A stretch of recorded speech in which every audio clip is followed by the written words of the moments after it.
Welcome, everyone. How are you all today? Hello. How's everyone going? How are you today, Lenore? Fantastic. How are you, Brooke? Yeah, good. A little bit nervous. This is our first pilot show for Soul Focus. So excited. I haven't been excited all day. Yeah, someone was telling me, you seem nervous today. And I'm like, just a little, but you get that. So anything bizarre happen today in your daily? Do you know what? It was such a nice day today. It was raining, and the next minute it was sunshine. The birds were singing. Life is good. Yeah, I think it was raining. Was even better, and the coffee was even better. So life is good. I'm on the water at the moment with a coffee mug, just so I feel slightly comforted. I didn't see any rain today. But I get up late. I get up at 10 a.m. because I start work late. I think it was about 5 a.m. It was last night. It was raining here. Okay. All right. Then time from kids to school at 7 o'clock, it stopped, and I was like, winning. So there was plenty of puddles for the kids to play with, So. Excellent. I used to run amok and just stress my parents out, and eventually they just like, let him play in the mud. Yeah. That's it. That's the beauty about it, Get out there and get some vitamin D and some mud. We all survive with mud, so we're all good. Yeah, well, that's it. I remember as a kid, learning that if you didn't have a bucket, in a mud puddle, you could always take off your rain boot and fill that up with water. That works real well. Or you can always get your pants and fill it up with water and tied up. You can do it that way. Oh, the things that you remember from your childhood. They were the days. I used to have fun. So tell everyone, Lenore, what you basically do. Okay. So my name's Lenore. I'm the Revolution Healer, and I'm an alternative healer. So I'm a light worker, energy worker. I work with principles, chakra balancing, chakra alignment. Physical, I work with the major 14 meridians. So the meridians of which we connect with the organs, which is Chinese medicine. I work with them. I do physical. So physical is physical trauma to DNA to cells, chemical peptides through to RNA, DNA, genetics. Emotional is where we do a lot of inner child work, dark night of the soul, childhood trauma, so detachments from healings, all different types of healings that I can do with emotional. Spirit, that's where we karmic contracts come in. This is also to do with the spirit as well. We find out what's the spiritual side of you. So there might be detachment healings from a previous partner. There might be a hex or a curse that might be passed on through genetics. Positive affirmations. Sometimes we need to say positive affirmations to set it in stone. That's a spiritual aspect. And that's when the vase comes into play. So visual, audio, kinetic, and sound. So when we see it, feel it, sense it, and hear it, they're basically what vase is. So that's spiritual. And then soul pieces. Now, soul pieces is cabal, dark forces, entity removal. It's also to do with covenants. So Rothschild, that keeps us in a stuck. The richer get richer and the poorer get poorer. So this is what I do. House clearings, and there's all different types of techniques of healing that I've always picked up and learned. Reading, I'm always reading, always. Even to this day, I'm always reading. Oh, you've got it, don't you? Power, the knowledge in power is so essential as a healer, because we get those little aha moments and we get soul fragments back, which I do as well. Soul fragments that can be from past lives and this lifetime.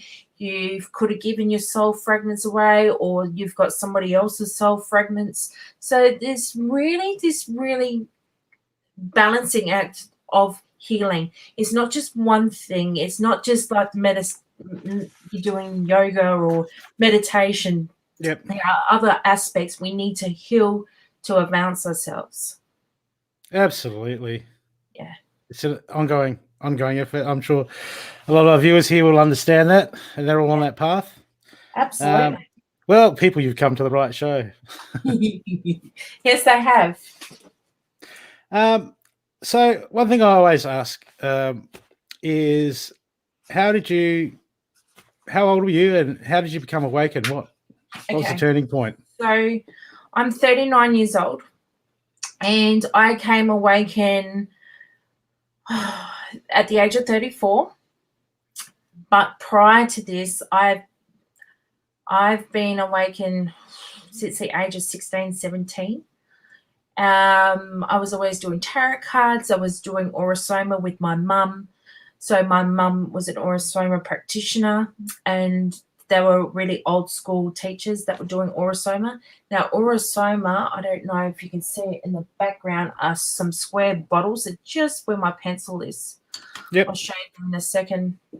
So Aurosoma is color healing, and it's been done, I think I've got a book here. Hang on, let's get a book.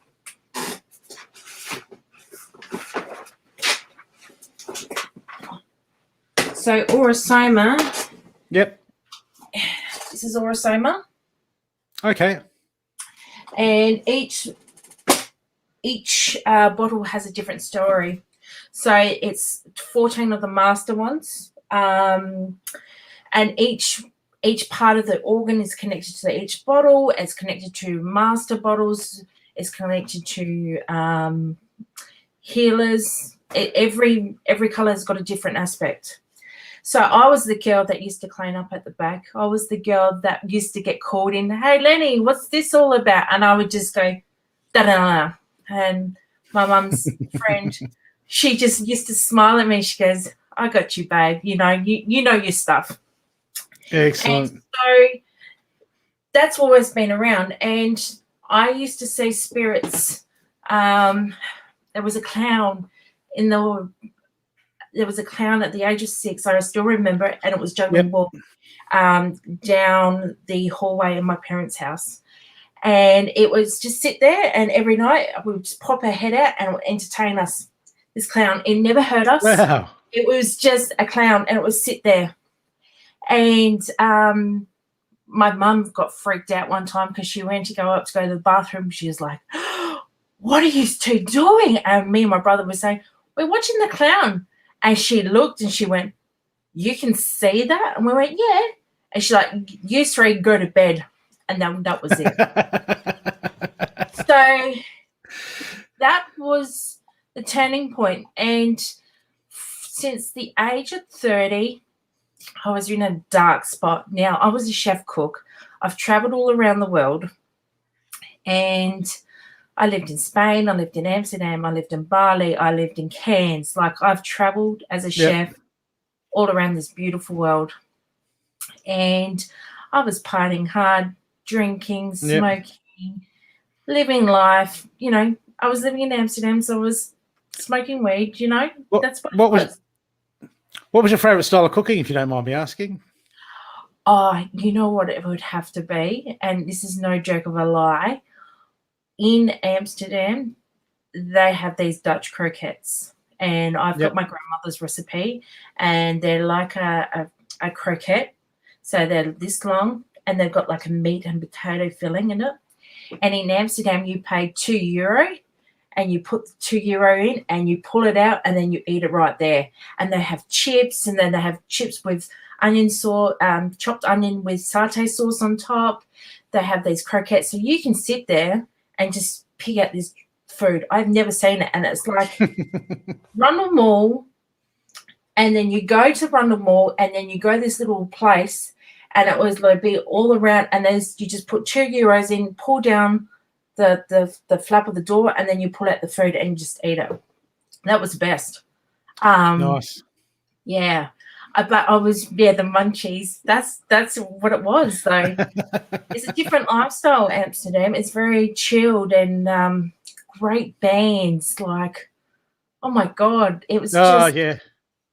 great music and everything's so cheap to getting from Amsterdam all around the world. Like from Amsterdam to Spain, it was like 20 quid. So, it was like about $40 Australian. Like, Oh, nice. you couldn't. You gotta love I that. traveled, like I'm really, really blessed. But I learned how to make proper paella. I learned how to make catalana, which was the cream catalana, which is like creme brulee, but with like thing you tap it on top. Like I learned some beautiful dishes. So nice. But nothing beats a steak and mashed potato. I'm sorry, and a glass of red. I even like instant mashed potato. I like mashed potato so much. Oh, really? My scordalia. Oh no, with the garlic and the proper butter. Now that's nice. If it's done properly, beautiful. So back to your early spiritual days as a kid. Did you have many incidences leading up to your spirituality? Any? So when I turned 30, as I said, I was partying like hard. Yep. Then I had a real awakening. I was like, there's got to be more to this. And there was this huge drift where I cut out a lot of people, and a lot of people left my life at the age of 32, and even my brother, and I still haven't seen him from this day. And I think it was the universe protecting me, because I would give and give and give and give and give to these people. And I was like, there has to be something more than this life. And I didn't have children at the time. I was drinking, I was partying. I just didn't have no respect for myself. So even though I was like spiritually awakened, I would be doing classes. I would be doing a bit of yoga. And then I met Brenda Jean, medicine woman, in 2014. And then that was it. I called her here. She wasn't driving. She's from America. She met her husband online, got married, came here, and that was it. I was hooked. And since then, I started revolving, and like, oh, this feels good. Started noticing things are changing. And then by 20, when I found out I was pregnant with my daughter, things changed. My relationships changed with people. I was changing. I was like, what's going on here? And I noticed that there was a change in vibration, and I was like, something's not right here. And I was working as a chef, doing 70 hours a week, 5.5 months pregnant. And then my teacher, Brenda, she goes to me, strap yourself in, girl, you're ready for a ride. I'm like, here we go. Now, 5.5 months pregnant, the father of my child left me for another woman. Wasn't the best experience. So I moved up from Moana, moved home to Gawler, to my parents' house. And I was devastated. And I'm not going to lie, I was just like... I can imagine. It was hard. Not only that, being a first-time mum, your partner left you for a cracker nurse. And that she was Barb Bitch was her best friend. And it was the most... it was like Dark Night of the Soul. When we do Dark Night of the Soul, I think we go back and look at ourselves and go, why is this happening to me? You question yourself and then go, there's got to be more to this. You question yourself. You question around you. You question the people around you. You actually... Absolutely. Not depression. Now, there's a difference between depression and Dark Night of the Soul and awakening. Each stage is all different. And I'm going to clarify this. Dark Night of the Soul is where you're looking for a shadow aspect of yourself to pull it forward into this time to learn prior recognitions. So that's Dark Night of the Soul, because there's something in order to change yourselves to pull that energy in. Depression, there is something that is keeping you stuck there. It doesn't matter what you do, you cannot move forward. Any way you look forward, but if there's like a moth to a flame, as soon as that little bit moth hits that light, it goes boom, boom, and opens up a little bit more. There's a little bit more hope. Yep. There's a little bit more, and it's the opening. So that's depression, because we don't have the tools to be able to handle the emotional aspect of what's going on in our life. That's what causes depression. Okay. Because I always thought, yeah, I always just thought that depression was, your mind's way of telling you something's not right and you need to change. Something needs to change. But it's a dealing with the emotional aspect that's keeping you there. There's an emotional aspect that's holding you there. And that's why they say that people that with depression go speak to someone that's a psychologist, because you're actually expressing your words. You're actually getting it out there. You're actually saying, this is how I feel. I want to be acknowledged. That is the emotional trigger that's keeping us there from moving forward. So talking about it, do you think helps? Or absolutely, because our tongue is powerful manifestations. There's a difference. For example, I'm going to use this with somebody. I come to you in peace and harmony and flow and love and joy and happiness, or I can be like this. Go fuck yourself, Brooke. There's a difference. Do you know what I mean? There's a different intention. Even though I'm having banter with you, the words are powerful manifestations. They're the powerful, the way, the intentions of delivering the words. For example, I respond to people's energy. I love people's energy. If you're happy and joyful, I'm in your space. But if someone's an a-hole, I pull back the energy and go, you know what? This doesn't resonate with me. And there it goes down is the intention, the words. Even when people don't have to say anything, it's the deliverance of that energy. It's like stomping that feet. When you're stomping your feet, you get that delivering of that energy. It's like, oh, I don't want to go there. Does that make sense? Absolutely. I mean, even non-awakened people that, they say that they've got no gifts, but really everyone's got gifts. A lot of them, they just don't recognize and they haven't trained. Yeah. And that's the thing though, everyone knows the difference between wrong and right. Everybody always has that intuition. Dr. Joe Dispenza says our brain, our heart, and our stomach is another brain. So when we something's not right with our kids, we do that, or something's not right, we do that flight and fright mode. It goes straight to our heart, it goes straight to our stomach, and that there is our warning system. Hence the gut feeling. Boom, boom, boom. Listen to yourself. This is your intuition. So everybody's got that. Absolutely. But it's whether you listen to it or not. That's the choice. I don't think. Well, see, that's it. I mean, you know what the system is like with teaching this. I mean, that stuff should be taught at school, just to give people the edge. And, I've said this quite a bit, especially for sound frequency. They're starting to doing that at my daughter's school now. So there's a song that goes around, every little cell in my body is good. I'm so happy that my cells are happy. And they're tapping now, emotional freedom techniques, where you tap each part of your organ. They've actually started doing that at my daughter's school now. And I said this to them at the beginning of the year, you need to be doing this. And there was 4 young kids in my daughter's class. Now, this is preschool. That couldn't handle their emotions. They were hitting one another. They were kicking one another. They do this every morning now with the sound frequency and then change. Boom. It's amazing, isn't it? If that's how the impact it has. That's how we support our children, our next children, to acknowledge their emotions, to acknowledge their feelings. Too many of us get that cut off. Oh no, there's nothing wrong with me, but hey, there is something. Yeah. This is the reason why we started that "Are you okay?" thing. That depression site is because no one was talking about their feelings.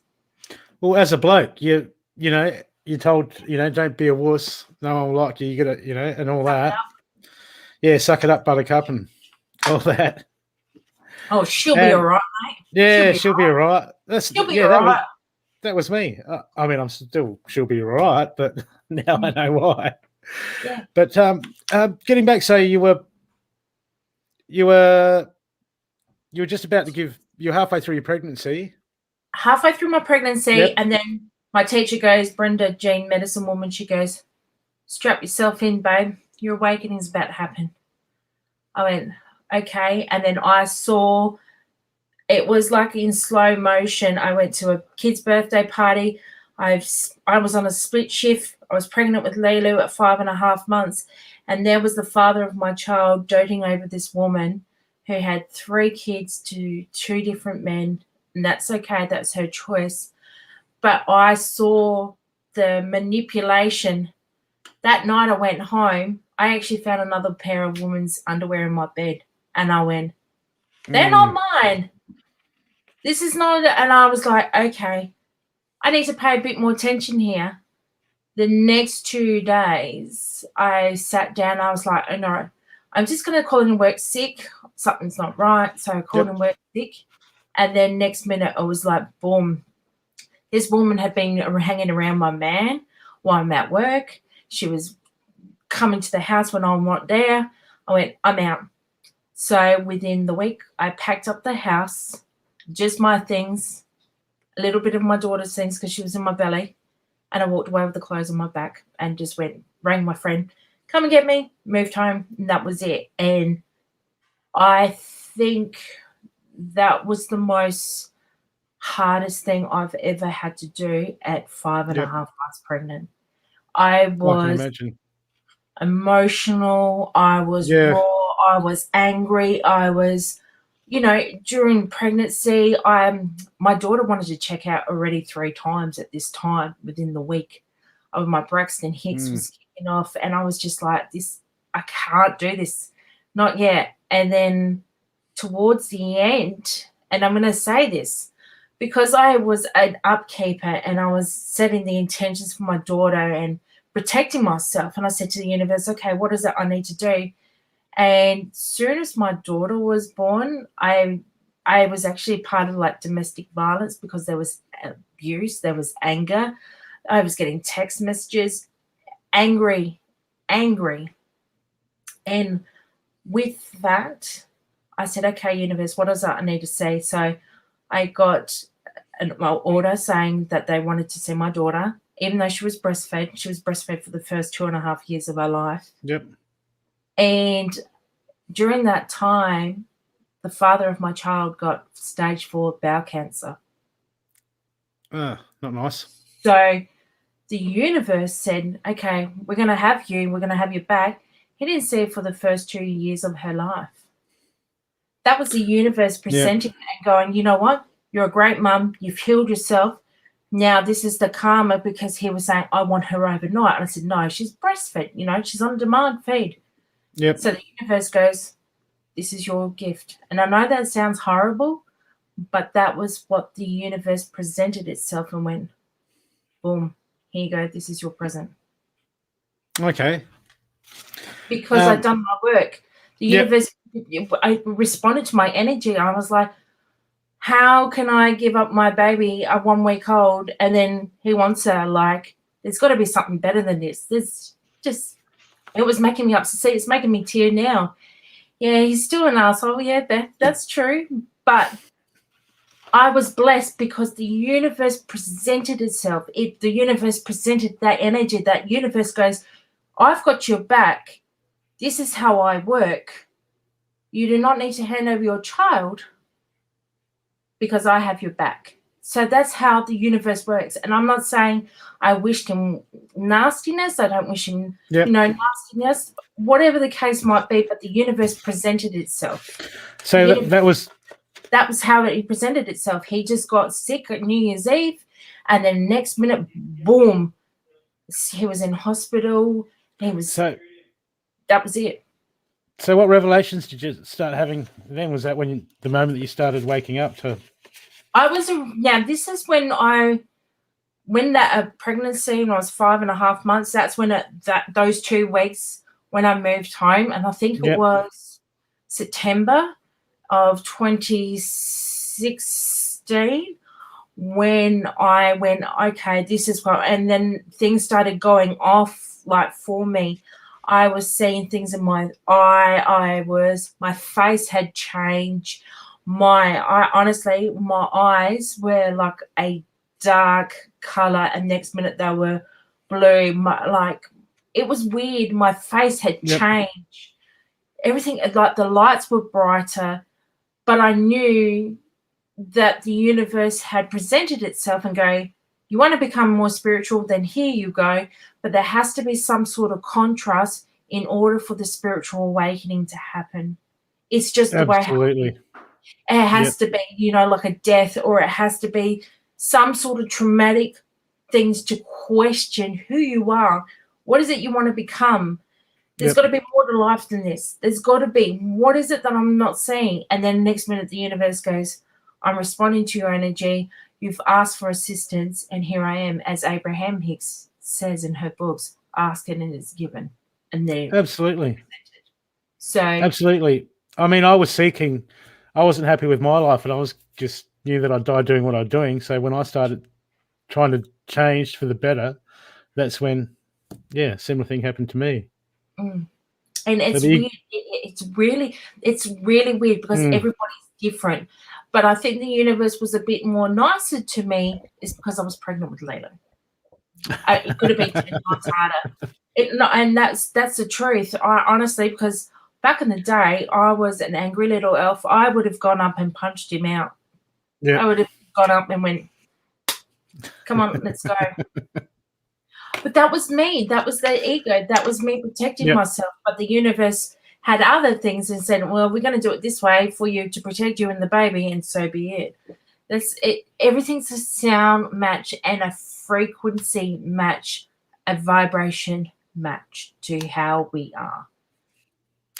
So that's it. So if we want to stay down the bottom of the hole, we've got to change our frequency. We've got to change our focus. We've got to ask ourselves, how do we change? What is it we need to see? What is it we need to do? How do I handle this in a bit better? What can I do? But this is how we're getting called up to be light workers. We're getting called, oh, this feels good. Oh, I might do that. Then they go down this path. It's weird, but it's great. It is. It's definitely exciting. I can't imagine not doing it now. No. As you look back in your life and just all the things that you did to block it out, it's just tremendous. Yeah. So what sort of rabbit holes, when you first started waking up to this new your spirituality, what sort of rabbit holes did you go down at first? How did you navigate your I went down so many rabbit holes. I got told, nope, you're not ready yet. Nope, you're not ready. And next minute, I just bypass. When they say to me, no, I'm not ready, I just bypass it and go, really? I question everything. So Absolutely. the rabbit hole for me was it was a lot of light. It was a lot of matrix systems. It was like,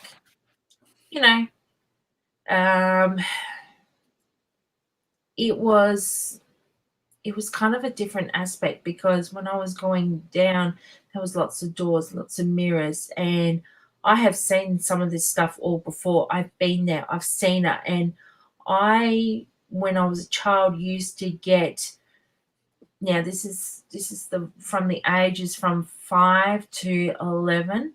I used to get snippets of videos of and I had it in stages. And when I was raising frequency and vibration, I would remember these videos that I had put in place from as a kid. Okay.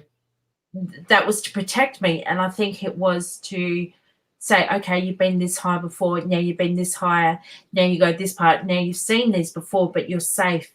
I think I put those brackets in there to keep me safe, if that makes sense. So these 2-second videos would be intervals you need to go there and there and there and there and there and there.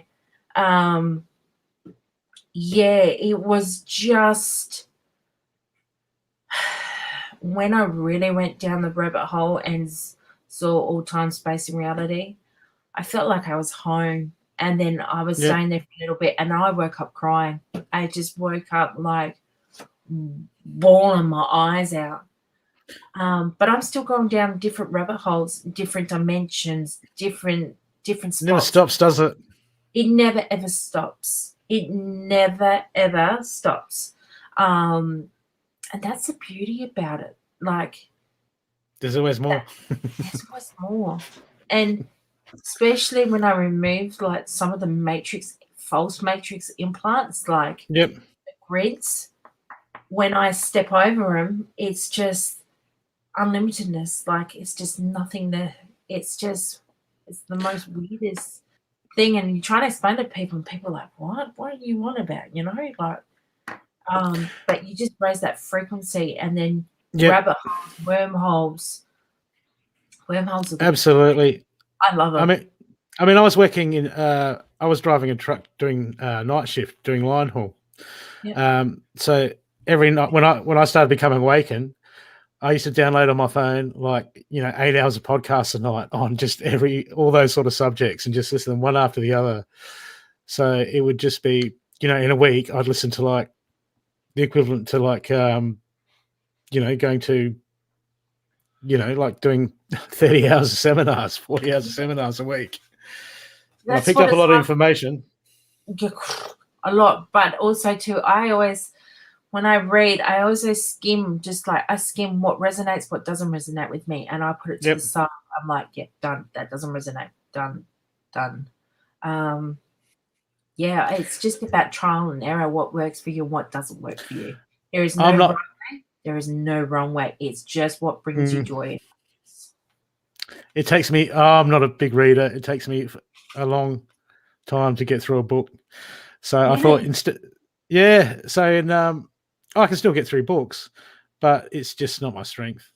But I almost did like a podcast, like these sort of shows is like, I knew I had to do something, and I thought, well, instead of writing a journal, I started doing journals and that, and I just got slack, and I thought, no, I'm gonna start a channel and just put everything on there, and that can be my way of logging my journey.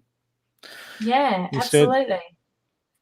People write, people journal, people do light codes. There is literally like, it's what makes you happy. And this spirituality, there's so much confusion. It is not hard. It's not hard. I mean, as I say, like, from going down all these different rabbit holes, which way's right, which way's that. Even now, I hear a lot of stuff that makes sense, but at the end of the day, you got to work out what's best for you at the time and what you feel the way you should go, and learn from your experiences. Otherwise, it's, we've got that old dogma of religion and all those sort of teachings, and I've been down that hole too and got wrapped up in that until I thought, no, not interested. But that's like Reiki. Like, there's all these different types of Reiki. There's dragon Reiki. There's snake. There is only one type of Reiki. That's it. It's energy healing. That's it. It's energy healing. It's done. Not this rainbow, not this other one, not this Dragon Ball Z stuff. Like, honestly, it's weird. Do you think Reiki, the intention was to heal, and it's to connect with the energy? We are all energy beings. We're all that beautiful love and energy, We respond to energy. It's no different from law of attraction. It's no different from law of vibration. We respond to energy. So you had a reasonably fast awakening. What did you focus on in those early days as far as to develop your spirituality? Well, I was seeing Brenda Jean, medicine woman, and I was seeing her twice a week. And this is for the first 4 years. Yep. So 2014 to 15, 18. I actually, until recently, like, I had her on my Facebook. I was resolving to evolving. I did not want to be the same person I was 10 years ago. I didn't want to be the same person that was partying and being used by people, being used by my kid brother. I didn't want to be that person anymore. I didn't want to be emotionally damaged goods. When contrast came in, I was like, okay, why am I putting this into my vibration? What is it I need to see? How do I heal myself in order to become more authentic to who I am? I did many courses. I did chakra card, you name it. I've done so many courses online, root chakra activations. I did this beautiful course with Chrissy through the Happy Healings, and she did 8-week program, and it was to do with the chakras, and each chakras, it was to do with mind mapping. How do you set the intentions of a spiritual being, etc. That's how I started really going in deeper, like before I just started Lenore The Revolution Healer. But I already started doing courses online. You don't. There's this beautiful one called I can't think of it. It's Soul Academy, and you can pay how much you want to pay for this course, and each course is all different. So it's 15, 25, or 35. These it's how much courses these are, and you get 8 courses, sometimes 10, and then they would like tell you what you need to do, how do you need to do it. So it was trying to transform myself. Plus being a first-time mum, that was a learning as well. I was doing a lot of reading, especially like during breastfeeding and all that time, had some downtime, reading in the bath, just everything I did was reading book, and I just found it more fascinating. And what I couldn't put down. Like I just had to read it. And my mum had books, and we got given, books like this. So I'm going to show you, sacred geometry sort of books. I got given these beautiful books. I got given a whole stack, and my mum's friend, that was the Orosoma lady, she was actually one of the dark witches here in Adelaide in the 1950s and 60s. And she actually gave me a whole stack of her books, and I didn't know why, but now I know why. So I've been just reading, and I just go back over things that I miss, and I just love reading, and whatever I teach myself, I would do. If I can help people along their way, great. But there is no right way or wrong way with spirituality, if that makes sense. There is no wrong way in healing or right way. It's to whatever it is to bring you joy and fulfillment and release that's holding you back. Unless you say the only way is your way, and that's for every individual, is the way that you do it. Yeah. But not everybody thinks the same way you and I do. Like some people, their habits of healing themselves is drinking, drugs, sex addictions. You know what I mean? Like people don't really want to heal themselves and blame others. You know what I mean? Yeah, I look back now and just think how counterproductive that was. Like the blame game. It's just, dear God, let's not go back there. What sort of advice would you give to someone who's just, awakened and they're trying to deal with spiritual growth? What advice if you were going to give yourself advice, go back in time, what would you point out to yourself? Find a good teacher. Definitely. Find a good teacher. Find someone that knows their worth. Find someone that can help you on the path. It's someone I was really blessed to meet Brenda, because Brenda helped me a lot along the way. And being a mum in the peak of your spiritual awakening, that was hard. I would say to the person right now, or my inner self at that age, that one, find the courage to find the love within yourself. And that is to really connect with who you are and what is it that you need to see. There's always clues all around you. There's always 777 111 222 333. The universe works in mysterious ways. The universe responds to energy. So if you are holding a point of creation, the cat down the end of the road, the next door neighbour's having a Jerry Springer fight up, whatever the case might be, you're going to pull more of that into your vibration. Look within yourself and not the outer world, if that makes sense. Yep.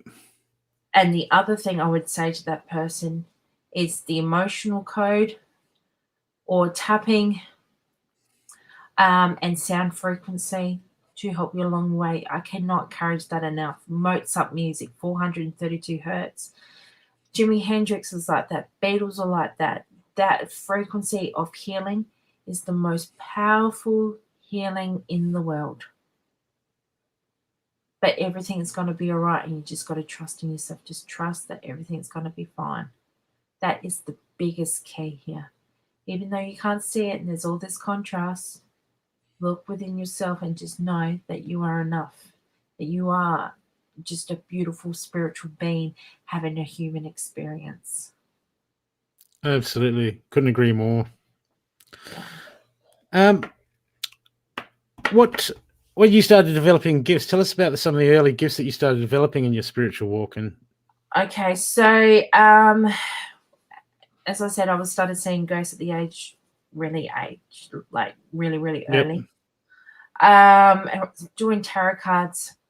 I actually had to stop doing tarot cards at the age of 13 because my mum was freaking out because she goes, "You're too much on point." And I come from a whole line of healers as well. So my mum's a Reiki master. My mum's a color therapist. My mum totally alternative as well. So I've been around it my whole entire life. Her family as well comes from a whole line of tea leaf readers, crystals. My grandmother used to have a crystal bath outside, an old bath with crystals and herbs, and every full moon she would go out and have a bath.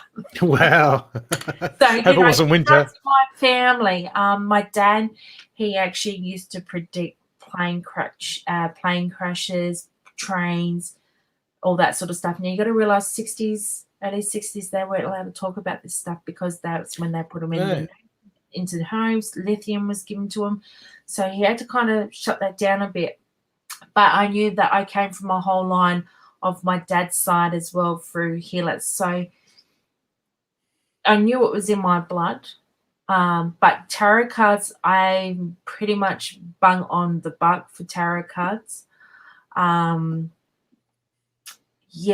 my healings, when I started really working with Brenda, and then started like learning more.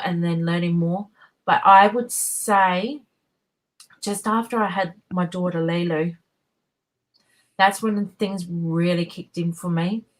I started opening up, hearing people going like this in my ears, hear this or knocks on the roof, like 1 for yes, 2 for no, if you're here, if you're friendly or foe. And that's when it really kicked in. I was getting people at the end of my bed. I had to remove all the mirrors from my bedroom because that would amplify the people in my bedroom at night time. So Indeed. A mirror in your room, just one mirror, doesn't matter how big or small, can amplify up to 10 people in your bedroom. So I do not have this in my room. Yeah, I took everything out. I don't have a TV in my room or anything like that. I have no reflections or anything like that, just to have a good night's sleep now. Plenty of crystals underneath the bed. But I get people all the time now. I get people coming in. I get like a Harry Potter, when he's talking to Dumbledore and he's like, "Professor, what are we doing here?" And there's a slug underneath the Harry Potter. I see train lines of people like that. So it's sort of like benches, and then I see people and they just like line up, and it's really weird because they give me like flashes of color, like, hey, I'm ready to talk, or something else is going on, or it'd be a black dot for something else. Like, there's all different aspects that come to me. So I get songs on the radio. I see like 666 or 777. Yeah, it just depends on the day what it is. But I always set the intentions of the day. I always say thank you every night before I go to sleep. Yep. But yeah, it just depends what spirit want to show me, Brooke. You know, I could be something, and the next minute it'll be like, did you hear about this? I'm like, no. Yeah, it's like I get a feather on the floor. I got a feather the other day on the floor, and it had a triangle down the bottom with goldenite on top. And my friend Paul did a distant healing for at home for my dad, and that was him pulling in that energy, and that's that beautiful golden white light energy. And then the white pyramid, the like a Megatron healing. So I was really blessed, and I was like, oh, this is cool. I've never seen that before. So I'm always seeing things in a different perspective. Sometimes it's a hit and miss. I'm human as well. But it's really beautiful to see those blessings. Have you got any advice with some of the viewers how to tune in on things when gifts start coming through like that? Okay, so the first thing I would want to say is grounding. Grounding is the key. So you imagine that you're walking bare feet. You're not the artificial turf lawn. You would start using your feet, and you would just stand there, take some nice deep breaths. And then when you're breathing, you actually feel like a shift, and that your feet becomes the roots into the ground. Your knees up to your head becomes the trunk of the tree, and above your head is the branches. And what you're going to do is you'll start swaying straight away. When we ground ourselves, we're also putting that Mother Gaia in. We're also putting in that beautiful vitamin D energy. So there's a positive and a positive that you're getting as well, connecting to that ground. Yep. And when you start swaying, you'll notice it, and then you'll just heal yourself, and then you'll just imagine each color of the chakra, so root, sacral, solar, heart, throat, third eye, and crown chakra. So each colors of the balls, and you just stand there and you just imagine each one, and they'll get all switched on. That's how you know that you're grounding yourself. That's how you know you're balancing out your chakras. You can also do, I like to do every time before I go to bed, I say 5 things I'm grateful for. I'm grateful for my pillow. I'm grateful for the food I've received today. I'm grateful for this bed. I'm grateful for the sheets. You put yourself in a grateful state before you go to sleep. Then you will have a good night's sleep. And then when you wake up in the morning, not grumpy, you're actually in a better state. Then you put 1 finger on your forehead, 1 finger on your belly button, and you lift it up. And this is Donna Eden energy, and you're sipping up that energy. You're sipping it up before you even walk out that door of your bedroom. You and you alone are responsible for the way how you think, the way how you feel, the way how you talk. So this is being mindful. You're sipping up your energy so nobody else can tap into it, from energy saps, vampires, hooks, whatever. As soon as you walk out, you're fine.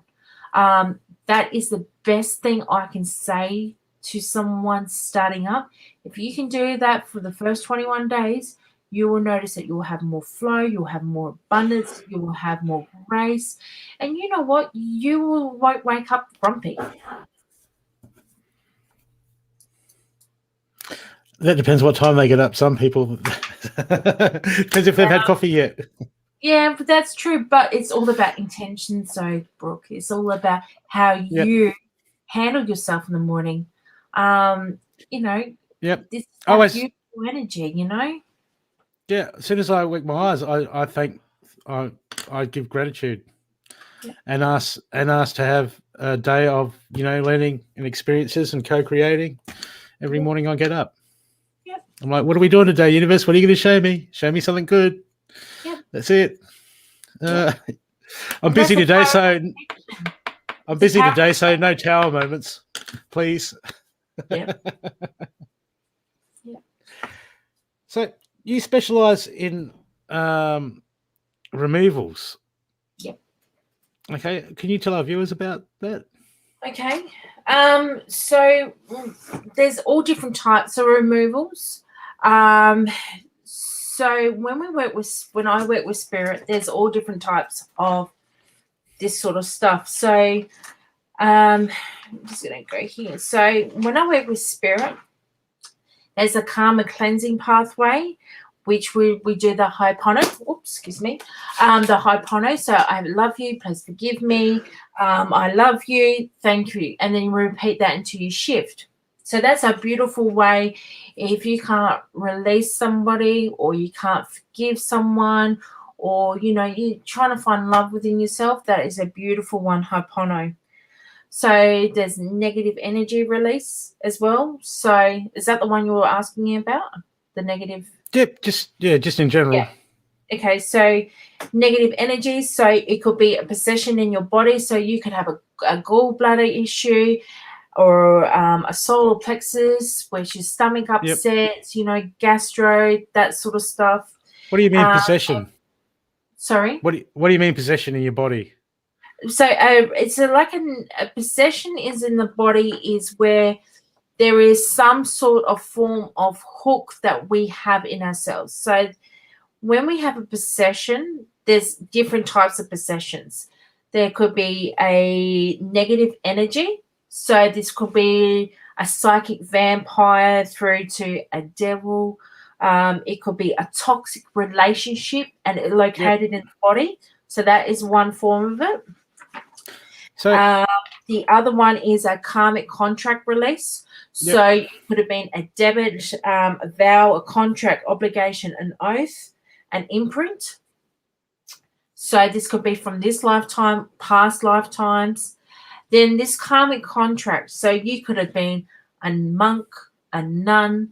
You could have been married to God, to a priest. You could have been payments, so you're always in debt. You've got no money in the bank. You could have been a debit, like to the bank all your life, and that can be passed down to genetic as well, because sometimes, they're poor and then they're poorer and then they're poorer and they're poorer. It's the same genetic cycle pouring over again. So where do we pick these up? So we can pick these up from past lives or family or in this lifetime. That's the only way we can get them, from genetics. So this gets passed down from mum and dad's DNA. Then it gets passed down to us, or we could have picked this up in this lifetime. Like you could have been in the church and go, I don't want to be an altar boy. And, you might be turning your back on towards priesthood or, the Catholic Church. You know what I mean? So you could have done that in this lifetime, or you could have done this numerous times in previous lives ago. You can manifest pain in your body. You can take out the karma out of your body. So that's one of them. Okay, so there's many different forms of this way. There's soul release as well. So you could have had an inhabited. So this could have been someone coming into your vibration and they're coming to your auric field. This could be an attachment, so like a substances, a myzam that comes into your chakra or your auric field, and it could be like a slug. Or so what are attachments? Do they come in all shapes and forms? I was wondering if you there's all different those types. There's like 55 different types of attachments that you can have. Yep. Do you see them visually, or some people see them visually? So what happens is that there's like a portal. So when we have, it's like a circle, and I can feel it in the aura, but also do muscle testing as well to double clarify where is this at. Yep. So when I muscle test people, because muscle test, I can do it on myself, I can do it on the clients, I can do this remote. The body tells me I can use it with the pendulum. So there's different ways to testing from it, but it's basically when I do it, for example, when you lay down in the bed, I hold my hand out and then you'll switch. That's how I know where it's located as well. And then I can find out which auric field it is, which chakra it is, where it's connected. That's how I find out where it's located. So when the attachments latch on to your body, yep. Is that just an energetic attachment that surrounds the areas in effect? So when we get an attachment, now attachments when they go into the body, so it could be an organ, it could be a chakra. Inhabitants is where it's an auric field and genetics, but soul possession, that's different. It's all different because I can't say it's just this, is that. Yep. A soul possession is a golden fat baby, and it's from Thailand. And they get a fetus, they curse this fetus, the rich man buys it, and then they talk deadly to it, like horrible words. A rich man comes in, gets this golden fat baby, and then chases people around and curses them. You pay me money, or otherwise I'm going to give you this baby and I'm going to curse you. So that is a soul possession. So because that's possession of the soul. I think it still has a soul. Does that still happen today, or is that an old? That still happens today. It still happens today in Usually Thailand. by the banks. Yeah. So that's how it's possessed. Like that's how it sits there. Someone's cut off in the throat chakra. Okay, remove transcendent. Go. Then we have a soul reconnection energy. So we have the 12 DNA strands, times that by 12, and there's 24 different possible ways it can be done. When we remove these golden fat babies, soul possessions, I actually have to do the reconnection straight away. It's because that thing has been collecting all your energy, all your soul facets. So if you're putting back all of this energy, it actually absorbs it. It's like a bigger slug. 1 second. Tracy, who's typing in intuitive focus? Is that you? Because I'm not typing. That's you. Not if it's you. It's not you, Tracy? Yeah, she's okay. Yeah. I just was... Well, you know what happens. People just copy your thing and type one. Yeah, do it slightly different. Yeah. Okay, sure. I thought I was being hacked.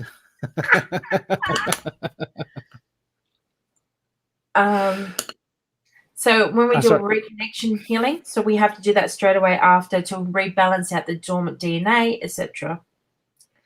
Then there's curses, which that curses can, they can curse you and keep that golden fat baby there, or that possession and inhabit it there. So you can't move forward. So there's always a yin to a yang when we do spiritual sort of stuff. Yeah. There's a reason why that's been given to you, and there's some sort of underlying underneath it to remove it as well. So there's not just one thing, there's another thing to go like it as well. So how can people find out about if they've got attachments and that? What would someone do? That's a healer, someone, you'll see it. A lot of people go grey in the face, underneath the eyes. They're lethargic, they're tired. There's like bad karma that happens to you, to your mum, to your dad, happens to them. There's like a repeated cycle that happens over and over again. But healers can find out, there's ways around to find out why you can't resolve to evolve yourself. There's a reason why, because there's something else is there. So you'd suggest that if someone was having like the same issues coming up again and again in their walk, and they've tried dealing with it many a times, that there could be a chance that there could be something there? Yeah, so we'll use this for example, a ghoul entity. A ghoul entity is for someone that's connected to alcoholism. And when that person gets on the point of despair, that person cannot move forward, so they get clean and sober. Anyone's a drug, alcohol, sex addictions, those type of addictions. A ghoul entity sits on your solar plexus, just by your belly button. And what it happens is that they get this huge disconnect. This ghoul entity sits there until it's removed. It will stay there. And this is the reason why some people reform back to how they once were, is because they're trying to find themselves going home. Now, this ghoul entity sits on just below the belly button, which is connected to your umbilical cord, which is connected to your mother source energy. That person is looking for some sort of love. That person is looking for home. That person is looking to escape their reality. This ghoul entity goes, I'm going to give you this false hope, this false karma, and then it goes, sits right there. Until it's removed, Brooke, it would always be there. And then it will be passed on to your children as well, because that's when the gene comes in, and then it repeats the cycle again, and it repeats it until you break it. Okay. So where did you pick up? Where did you learn about that sort of Ghoul those sort of entity. attachments? Yeah. So I've got 3 books here that was given to me about it, and the lady who I learned from, the ghoul entity. Yep. She's retired now. She's in her 90s. She's given me quite a lot of her dark entity books. And it's just about research. It's about knowingness. It's about, knowing what you talk about. Like there's plenty of information out there. The universe responds to energy, and it also responds to how advanced you are as well. I want to advance. I want to advance. I want to advance. Then it will present itself. With entities, there's all different types of entities. There's all different types of implants. There's all different types. There is not just one thing. There's other things that is connected to it as well. So it's implants, it's entities, it's 666 seal. There's a Nubian black heart, which your black heart just sits right there, and it stops us from moving forward. It stops us from feeling stuff. Each entity and implant is different. Okay. So emotional trauma.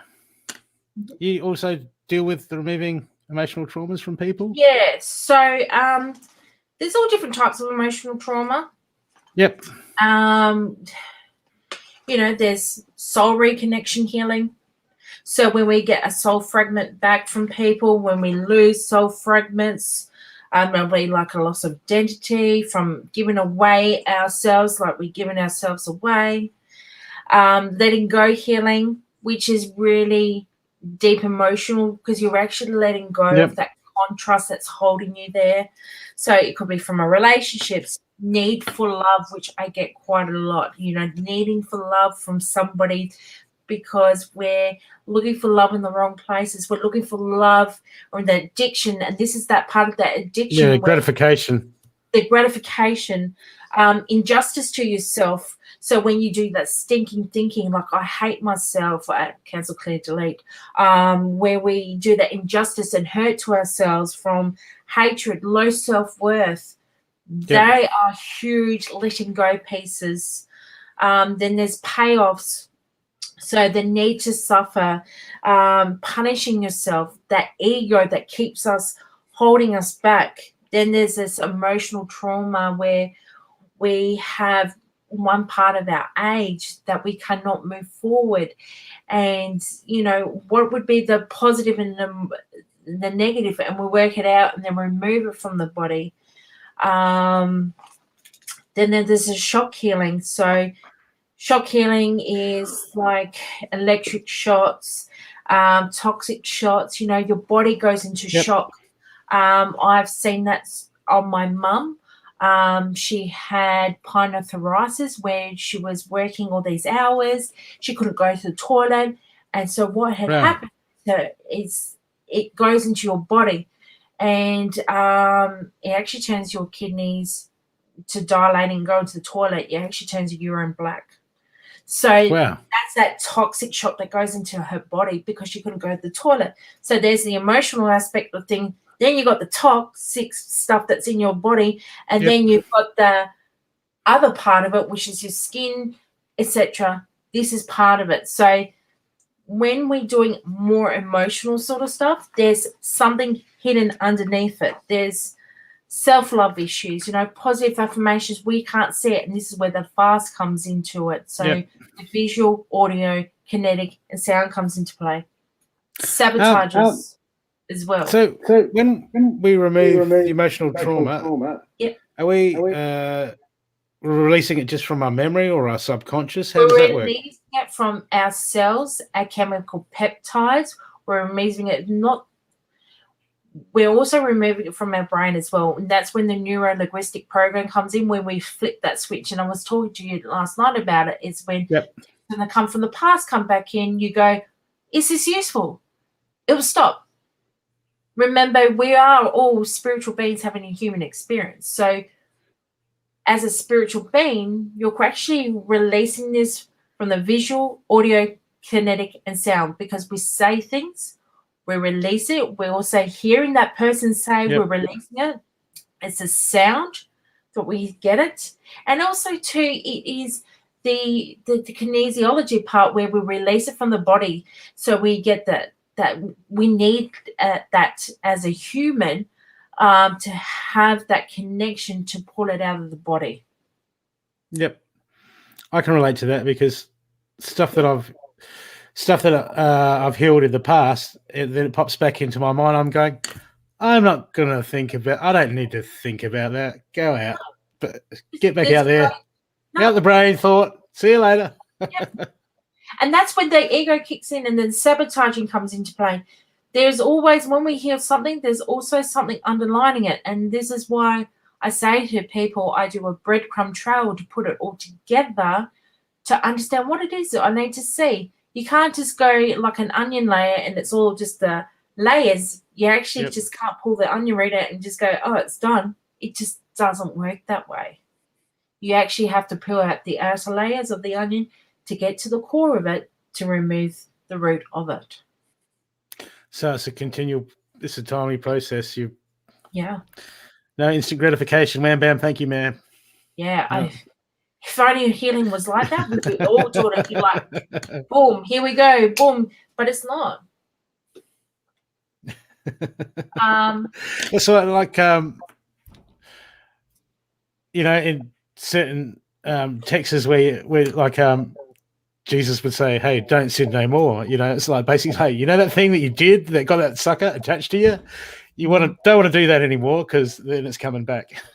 Yeah, but 9 times out of 10, when you remove it, it's done, because it's no longer in your vibration. It's no longer in your cells. It's no longer in the chemical peptides, because it's no longer there. It can't come we back. pick them? It can't come up. So we can't pick them up again by reverting to old habits or anything like that? Because it's no longer in the vibration. And 9 times out of 10, the only way you can go back is you can never be that same person again if you're a spiritual being and if you're investing in yourself. You already know that, hey, I'm on this path. I don't feel right about this. And this is where we deliberately choose, I'm going to go this way or this way. This is the way we need to choose. And of course, we're spiritual beings having human spirits. Of course, we're going to choose the joy and happiness. We're not going to get a cat fight down the end of the road or the Jerry Springer drama next door neighbor. It's where we deliberately choose. And this is where the reflection comes in. Our inner world creates our outer world, and our outer world creates our inner world. It's huge. Yeah, it is. Look, we could talk forever. We'll have to have you on again sometime. Yeah. But because we're doing interactive, I'll get Tracy on, and she's been taking some questions from the audience. And if you'd like to answer some questions. Love to. Are you there, Tracy, are you there? I heard her. Hello. Let's get her up. Is she there? She looks... Well, I'm not going to say she looks pale, but... You muted me. Am I not there? No. Yeah, I can hear you. We can hear you. Oh, okay. I just turned Facebook off. That might help. Hang on. There we go. I'll come back now. All right. There's only a couple of questions. Emma wanted to know how old the books were that you got from that lady. 1914 was the earliest one I got, and then the 1873 as well. Wow. That's old. Yeah, it's to do with meditation as well. It's a beautiful book. They burnt this book, and this book is like, I'll try and find it and I'll put it up there. You can't get it, but it's to do with grid lines, ley lines. It's also to do with implants. It's also to do with Mother Gaia as well, but it's also to do with the copper triangle grids sitting underneath it. It's a beautiful book. Wow. I don't know if you want to answer this one live. Carly wanted to know what school was it that's doing the frequencies and tapping.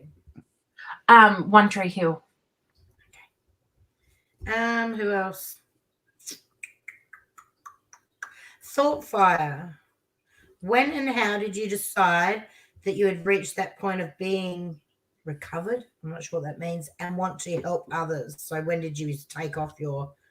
I think it was just 1 year after having my daughter that I really started really doing all these courses, and I went, I can do this.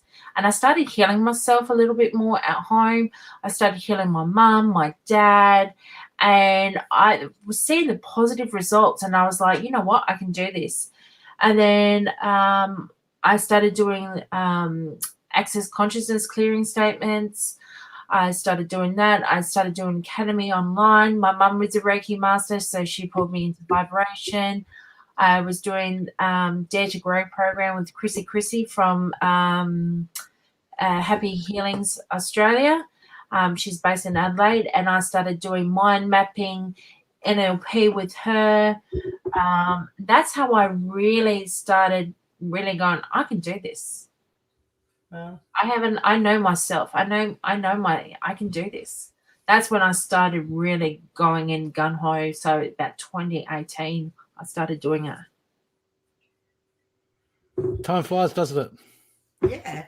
When you pull yourself out of time. Well, it seems like years ago. It seems like forever ago, doesn't it? It really does. It honestly. And when I'm like, every day, I'm like resolving and evolving myself.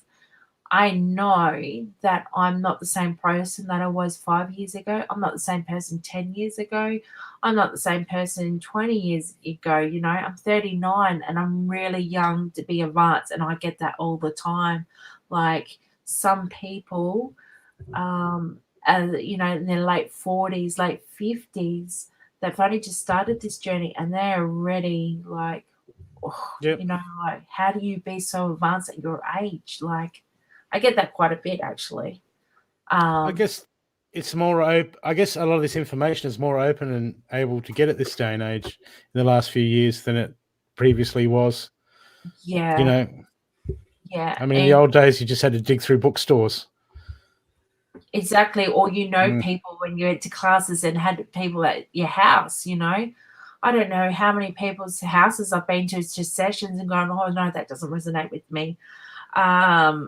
I just, what was that one? Is Meetup. There's a couple of groups I've been on there, and spiritual people, and they scared the living Jesus out of me. Like they had the flaming sword, and I was working at a restaurant in the city, and it was a Greek restaurant, and these people were coming in with a violet flame, and they had made this violet flame to bless this place. That there. Oh my God, it still gives me nightmares now. And they had the big, 1600s, those big long coats, you know, like those big long ones that hove over the face, and they started praying and stuff. They were doing that. I actually had to walk out. That was making me sick. And I went, no, that's not good. But yeah, that was Yeah, you definitely get a message when you start feeling like that.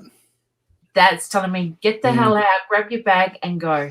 Mm, Yeah, definitely. not good. No, not good. No. All right. And you've got, would holding on to old ways be an entity that does not want one to move forward? No, and that's truth. Old ways is telling me that you have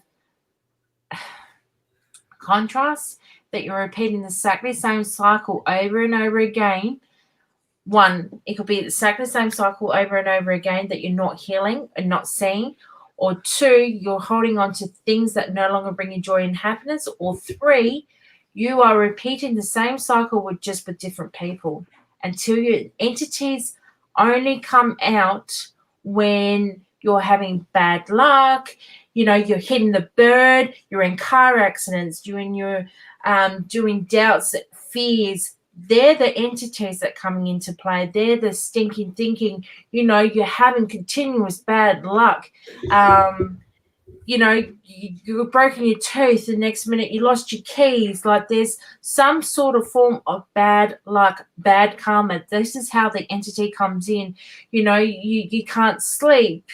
This is how it plays on your mind to be able to work on you. So this is, I actually think she just has a contract and a karma seed that she needs to remove in order to get that flow back again. That was all the questions. Okay. Thank you so much, Lenore. Would you like to tell people how they can get a hold of you? So you can find me on Lenore The Revolution Healer, and I'll pop it up right there. You can see that. You can find me on Facebook, Instagram. You can also find me on links as well. I'm about to start YouTube and Twitch as well. Yay for me. And yeah, or you can private message me, and I'm more than willing to give you the details. Yep. And if anyone wants to contact Lenore, also in the show notes, I've posted all her links, so you can just click and get straight onto that. We'll have to have you on again and finish the conversation. I'd love to be back. It was great to have you on. We'll see everyone next time. Okay. See everyone. We'll see you next week. I'm on getting guests. We'll have our guest up this week. I'll have a promo up for it. For who's on next week. I'll get back to you. Okay, but I have got a lot of people lined up. A lot of people are coming forward. And it should be pretty exciting. Okay.